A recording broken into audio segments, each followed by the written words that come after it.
नमस्कार दोस्तों। क्या आपने कभी सोचा है कि आपकी किस्मत किसी खजाने की तरह कहीं छुपी हुई हो और क्या आप उसके पास पहुंच सकते हैं? उसका जीवन सामान्य है। वो अपने भेड़ों के साथ घूमता रहता है, नए नए गांवों और जगहों की खोज करता है और उसे यह आज़ादी बहुत पसंद है।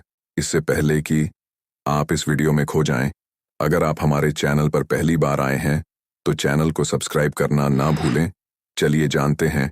लेकिन उसका दिल बेचैन है क्योंकि वो एक सपना बार बार देखता है जो उसकी जिंदगी बदलने वाला होता है। आज हम बात करेंगे एक ऐसे लड़के की जो अपने सपने के पीछे निकला और रास्ते में उसे मिली खुद की पहचान।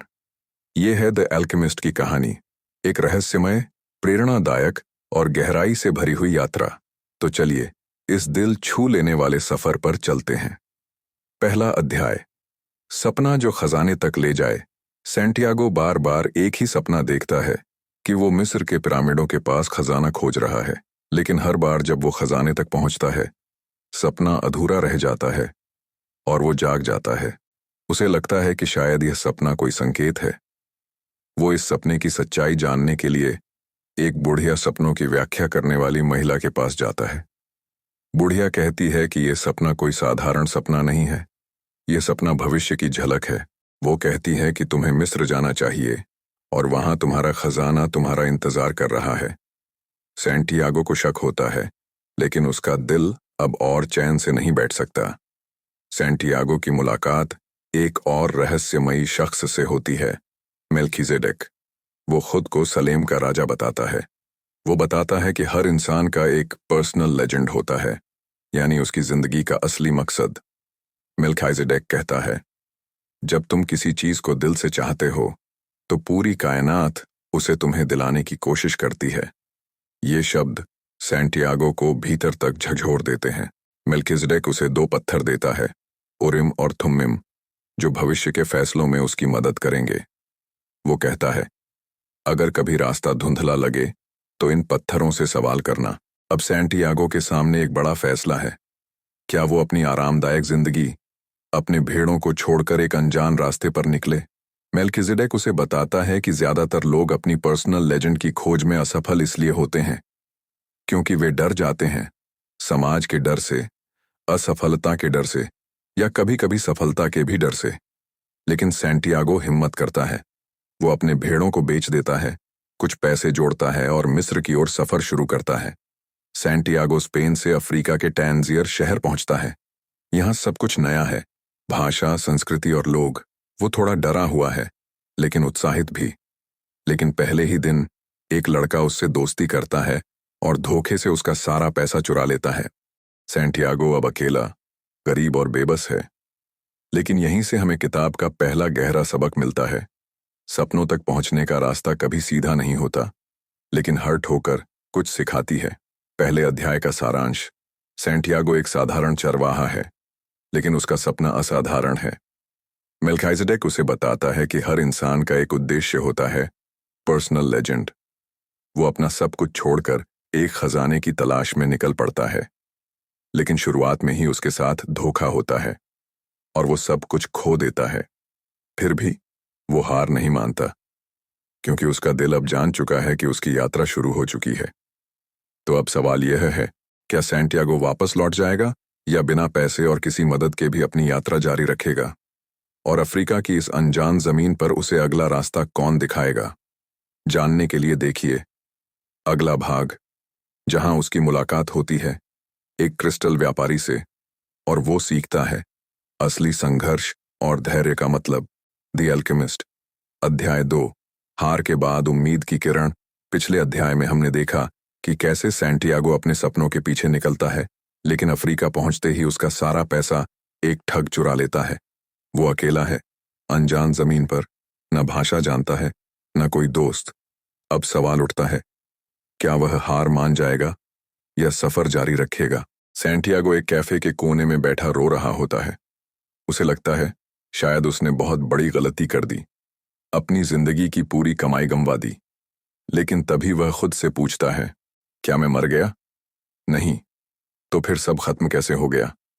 यहीं पर वह अपने भीतर के साहस से पहली बार मिलता है। उसे याद आता है मेल्कीजेडेक की बात, जब तुम कुछ दिल से चाहते हो तो सारी कायनात तुम्हारी मदद करने लगती है। सैंटियागो को एक क्रिस्टल की दुकान दिखती है और वह मालिक से काम मांगता है। मालिक उसे देखकर चकित होता है, लेकिन उसकी ईमानदारी और उत्साह देखकर उसे काम पर रख लेता है। पहले दिन सैंटियागो दुकान की सफाई करता है और उसी दिन एक ग्राहक आ जाता है, जिससे मालिक बहुत खुश होता है। सैंटियागो की मेहनत और विचारशीलता दुकान की किस्मत बदल देती है। वह सुझाव देता है कि क्रिस्टल के साथ चाय बेची जाए, जिससे बिक्री और बढ़े। यहां से हमें एक गहरा सबक मिलता है। अगर तुम ईमानदारी से काम करो तो ब्रह्मांड तुम्हें जरूरत से ज्यादा देता है। सैंटियागो अब अफ्रीका में अच्छा पैसा कमा रहा है, लेकिन उसके दिल में सवाल है, क्या अब यहीं रुक जाना चाहिए या सफर जारी रखना चाहिए? वह सोचता है, भेड़ें छोड़ दी, अब पैसे वापस मिल गए हैं तो वापस स्पेन क्यों न लौट जाए। लेकिन फिर वो याद करता है कि उसका मकसद पैसे कमाना नहीं था, बल्कि अपना खजाना खोजना था। यही वो पल है जब सैंटियागो दुनियावी सफलता और आध्यात्मिक लक्ष्य के बीच फर्क समझने लगता है। क्रिस्टल व्यापारी खुद एक रहस्य खोलता है। वो भी कभी हज यात्रा करना चाहता था, लेकिन डर और स्थिर जीवन के मोह में फंसा रह गया। वो सैंटियागो से कहता है, मैं तुम्हारे जैसा साहसी नहीं बन पाया। तुम जा सकते हो, लेकिन मैं नहीं जाऊंगा। यह बात सैंटियागो को झकझोर देती है। कितने लोग अपनी जिंदगी में सिर्फ इसलिए अधूरे रह जाते हैं क्योंकि वे जोखिम उठाने से डरते हैं। करीब 1 साल काम करने के बाद सैंटियागो के पास फिर से पर्याप्त पैसे हैं। वो अब वापस स्पेन भी जा सकता है, लेकिन वो जान चुका है, खजाना सिर्फ पैसे में नहीं, बल्कि खुद की तलाश में है। वो तय करता है कि अब वो पिरामिडों की ओर अपनी यात्रा दोबारा शुरू करेगा, इस बार और ज्यादा समझदारी और आत्मविश्वास के साथ। अध्याय 2 का सारांश। सैंटियागो लूटने के बाद भी हार नहीं मानता। वह मेहनत करता है, सीखता है और फिर से अपने पैरों पर खड़ा होता है। वो जान जाता है कि सपनों की राह में समय लग सकता है, लेकिन धैर्य ही असली पूंजी है। लेकिन अब जब सैंटियागो दोबारा अपनी यात्रा शुरू करता है, तो क्या उसे अगले पड़ाव में वो लोग मिलेंगे जो उसकी मदद करेंगे, या उसे और बड़ी परीक्षाओं से गुजरना होगा? और क्या पिरामिड के रास्ते में उसे मिलेगा कोई ऐसा गुरु जो उसकी आत्मा को बदल देगा? जानने के लिए देखिए अगला अध्याय, जहां उसकी मुलाकात होती है कारवां, ओएसिस और एक रहस्यमयी रसायनज्ञ से, द एल्केमिस्ट से। The alchemist. अध्याय 3।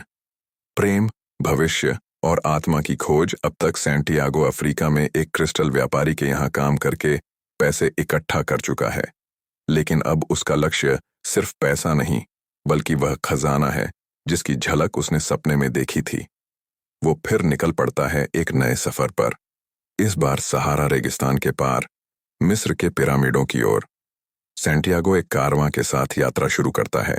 कारवां में कई लोग हैं, व्यापारी, ऊंट वाले, सैनिक और साधु। रेगिस्तान बहुत कठिन है। रेत के तूफान, गर्मी, पानी की कमी और डाकुओं का डर।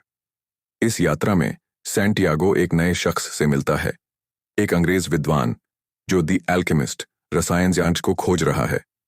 वो उसे बताता है कि अल्केमिस्ट वह है जो शीशे को सोने में बदल सकता है, लेकिन असली अल्केमी तो आत्मा की है। इंग्लिशमैन बहुत सारी किताबें पढ़ता है, रसायन, तत्वज्ञान, यूनिवर्स की भाषा। वो सैंटियागो को सिखाता है कि दुनिया में हर चीज के पीछे एक आत्मा होती है, जिसे हम सोल ऑफ द वर्ल्ड कहते हैं, और अगर तुम संकेतों की भाषा सीख लो तो पूरी कायनात से संवाद कर सकते हो। सैंटियागो को यह बात अंदर तक छू जाती है। वो अब किताबों से नहीं, प्रकृति और अनुभवों से सीखने लगा है। रेगिस्तान पार करते हुए कारवां एक ओएसिस, हरा भरा स्थान में पहुंचता है, जहां रुकना जरूरी है क्योंकि रेगिस्तान में युद्ध शुरू हो चुका है। यह ओएसिस ही सैंटियागो की किस्मत बदल देता है। वहीं उसकी मुलाकात होती है फातिमा से, एक सुंदर, रहस्यमयी और शांत लड़की से, जिसे देखकर सैंटियागो को लगता है, मैं इसे जानता हूं। ये वही है जिसकी आत्मा मेरी आत्मा से जुड़ी है। सैंटियागो फातिमा से बात करता है। दोनों पहली ही मुलाकात में एक दूसरे से सच्चा प्रेम कर बैठते हैं, लेकिन यहां एक भावनात्मक संघर्ष शुरू होता है। क्या सैंटियागो अपने खजाने की खोज छोड़ दे और यहीं फातिमा के साथ बस जाए? लेकिन फातिमा कहती है, अगर तुम्हारा प्रेम सच्चा है तो वो कभी तुम्हें तुम्हारे सपने से नहीं रोकेगा। वो उसे जाने देती है और कहती है, मैं तुम्हारा इंतजार करूंगी क्योंकि मैं जानती हूं कि तुम लौटोगे। यहां हमें मिलता है तीसरा गहरा जीवन सूत्र। सच्चा प्रेम वो होता है जो उड़ान भरने देता है, बांधता नहीं। सैंटियागो अब रेगिस्तान में समय बिता रहा है जब उसे कुछ अजीब संकेत दिखते हैं, बाज, हवा की दिशा और एक युद्ध का पूर्वाभास। वो ये बातें ओएसिस के प्रमुख को बताता है और सही साबित होता है। इस साहस और ज्ञान को देखकर एक रहस्यमयी शख्स उससे मिलता है, द एल्केमिस्ट। वो कहता है, तुमने आत्मा की भाषा सीख ली है, अब समय है अपने खजाने के और करीब जाने का। अध्याय 3 का सारांश। सैंटियागो कारवां के साथ रेगिस्तान पार करता है। वह इंग्लिशमैन से यूनिवर्स की आत्मा और संकेतों की भाषा सीखता है। उसे फातिमा से प्रेम होता है, लेकिन वह अपने सपनों की राह नहीं छोड़ता। उसे मिलते हैं संकेत और अंत में मिलती है रहस्यमयी शख्सियत, द एल्केमिस्ट। अब सवाल यह है, क्या सैंटियागो द एल्केमिस्ट से वो रहस्य जान पाएगा जो उसे सिर्फ खजाने तक नहीं बल्कि खुद तक पहुंचाएगा? क्या वह जान पाएगा सोल ऑफ द वर्ल्ड को समझने की असली कला? जानने के लिए देखिए अगला अध्याय, जहां सैंटियागो अपने जीवन की सबसे कठिन और सबसे चमत्कारी परीक्षा से गुजरता है। The alchemist. अध्याय 4, आत्मा की शक्ति और खुद को जानने की शुरुआत। पिछले अध्याय में सैंटियागो को ओएसिस में कुछ संकेतों के जरिए आने वाले खतरे का पूर्वाभास होता है और वह उस पर कार्रवाई करता है। उसकी इस समझ और साहस को देखकर अल्केमिस्ट खुद उसके पास आता है। अब शुरू होती है एक शिष्य और गुरु की यात्रा। अल्केमिस्ट पहले ही दिन सैंटियागो से कहता है, जब तुम अपने दिल की सुनना सीख जाते हो तभी तुम आत्मा की भाषा समझ पाते हो। लेकिन दिल हमेशा डरा हुआ होता है। वो उसे बताता है कि हर इंसान के पास एक व्यक्तिगत खजाना, पर्सनल लेजेंड होता है। अधिकतर लोग डर, असुरक्षा या मोह में आकर उसे छोड़ देते हैं। सैंटियागो पूछता है, लेकिन दिल को कैसे चुप कराऊं? तो अल्केमिस्ट जवाब देता है, तुम्हें उसे सुनते रहना होगा, वो तुम्हें धोखा नहीं देगा। अब सैंटियागो और अल्केमिस्ट ऊंटों पर सवार होकर रेगिस्तान के और भीतर निकलते हैं। सैंटियागो रास्ते में सवाल करता है, सोना कैसे बनाते हो? तो अल्केमिस्ट मुस्कुराकर कहता है, अगर तुम जान जाओ कि तुम कौन हो तो सब कुछ सोना बन सकता है। यह बात पहले तो सैंटियागो को उलझाती है, लेकिन धीरे धीरे वो समझने लगता है कि असली सोना बाहरी नहीं, भीतर होता है। एक दिन रास्ते में कुछ सैनिक उन्हें पकड़ लेते हैं और जासूस समझकर जान से मारने की धमकी देते हैं। अल्केमिस्ट उनसे कहता है, इस लड़के को मत मारो, यह 2 दिन में हवा बन सकता है। सैंटियागो चौंक जाता है, मैं हवा कैसे बनूं? लेकिन अल्केमिस्ट उसे कहता है, तुम कर सकते हो, क्योंकि तुम प्रकृति की आत्मा से जुड़ सकते हो, बस भरोसा करो।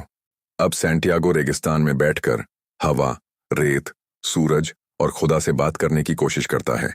वह सबसे संवाद करता है और अंत में विश्वात्मा, सोल ऑफ द वर्ल्ड से जुड़ जाता है और तब होता है चमत्कार। सैंटियागो सचमुच हवा बन जाता है, एक तूफान की तरह उड़ता है और सबको चौंका देता है। यही वह पल है जब उसे एहसास होता है कि जब इंसान अपनी आत्मा को पहचान लेता है तो वो किसी भी चीज में बदल सकता है।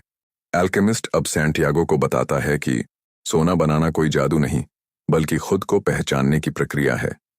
वो उसे एक जंगल में ले जाकर सीसा को सोना बनाकर दिखाता है, लेकिन साथ ही कहता है, यह तुम्हारा खजाना नहीं है, तुम्हारा खजाना वहीं है जहां तुम्हारा दिल सबसे पहली बार गया था, यानी कि सपने में दिखा हुआ चर्च का खंडहर, स्पेन में।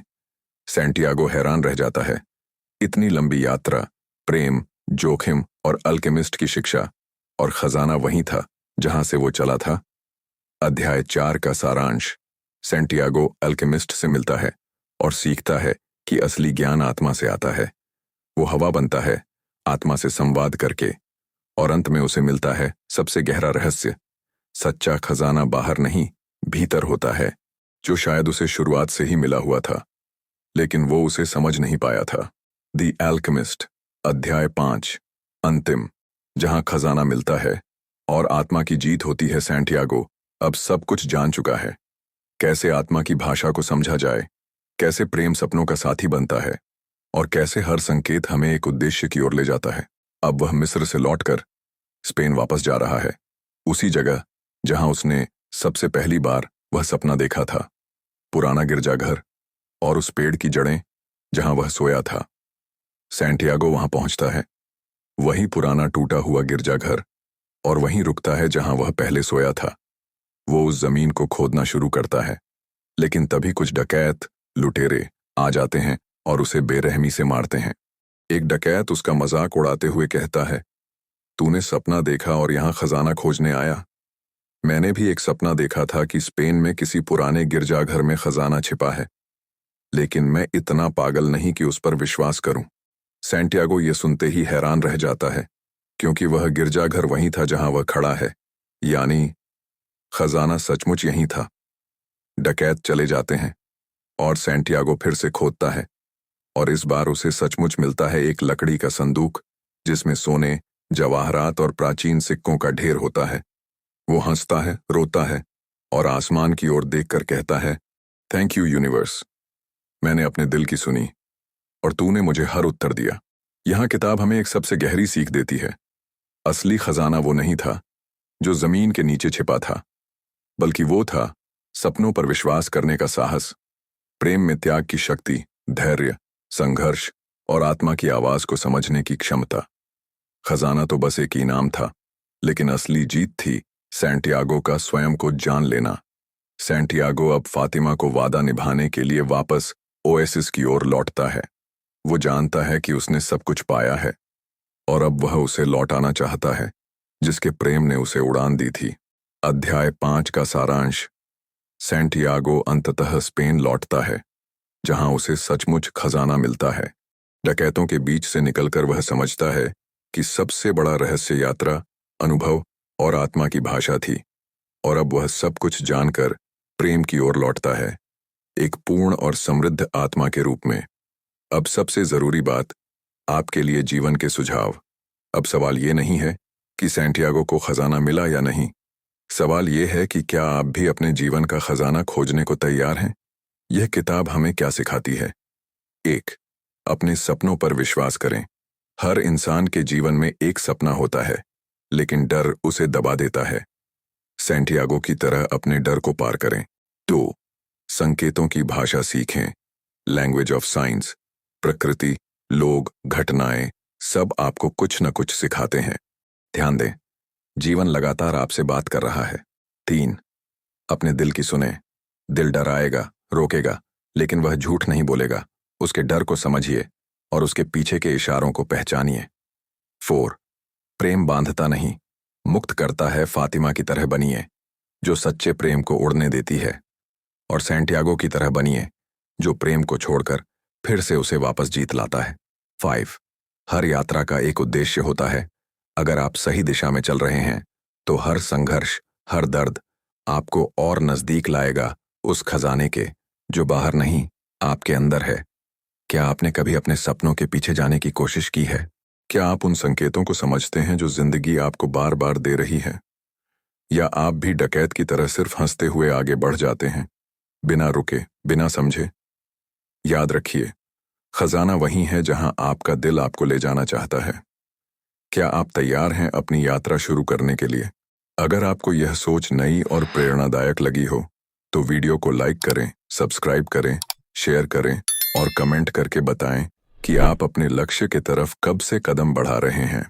अगर आप बुक समरी सुनने में इंटरेस्ट रखते हैं, तो आप हमारे मनचाहे ज्ञान चैनल को सब्सक्राइब करके बेल आइकन जरूर दबाएं, ताकि आने वाले वीडियो आप देख सकें। नमस्कार।